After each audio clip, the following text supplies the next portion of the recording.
Mahigit 100 residente ang nawalan ng tirahan sa kambal na sunog sa Cebu City. Ang isa sa mga residente inaresto matapos iturong nagsimula ng sunog. Nasa frontline ng balitang yan si John Aroa. Mula sa Himpapawid, kita ang lawak ng sunog na sumiklab sa Barangay Tijero sa Cebu City. Halos mapuno ng mga fire truck ang buong kalsada.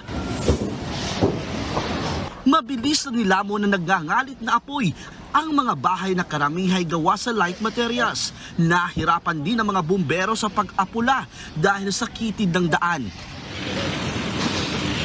Ang ilan sa kanila umakyat na sa mga bubong para maabot ang mga nasusunog na lugar. Tumagal ang halos 1 oras bago tuluyang naapula ang apoy. Kinaumagahan, ganito na ang dinatnan ng maraming residente. Natupok na ang halos lahat ng mga bahay sa lugar. May ilan na sinubukan pang maghanap ng maisasalbang gamit. Ang bahay ko wala na, bigla lang nawala.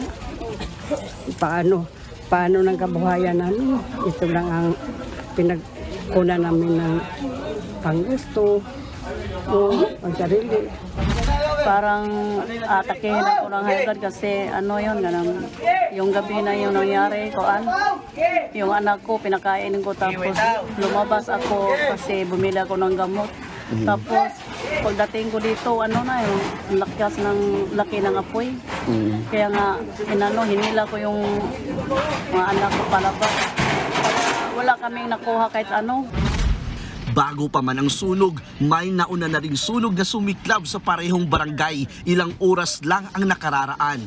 Kaya ganoon na lang ang laki ng pinsala na naiwan sa lugar. Sa kabuuan ay nasa 35 bahay ang nasunog at 106 naman ang mga apektadong residente sa dalawang sunog. May di patukoy na bilang ng mga nasugatan habang wala namang napaulat na nasawi. Inaresto naman ng mga pulis ang isang lalaking pinaparatangan na nagsimula ng sunog. Nagsindi umano ng droga ang suspect na si Lionel Rivera sa kanyang kwarto na siyang naging mitsa ng apoy. Meron sir, yung mga residente doon sir, may allegations. Kaya sa pinick up ng barangay tapos dinala sa police station.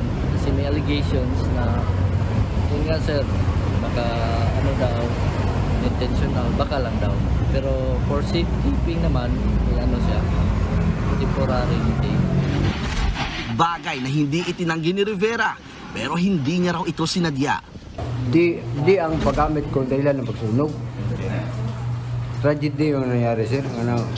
Pero hindi ko sinadya sunugin ang bahay ko. Mahal kong pamilya ko sir.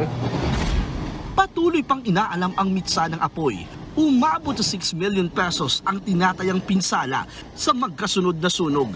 Inilikas muna sa sports complex ng barangay ang mga apektadong residente. Nagbabalita mula sa frontline, John Aroa, News 5. Mga kapatid, Gretchen ho po, huwag maging huli at maging una sa lahat ng balitaan. Maging maalam at may pakialam sa mga napapanahong issue at balita sa bansa. Mag-subscribe at mag-follow sa News 5 social media pages.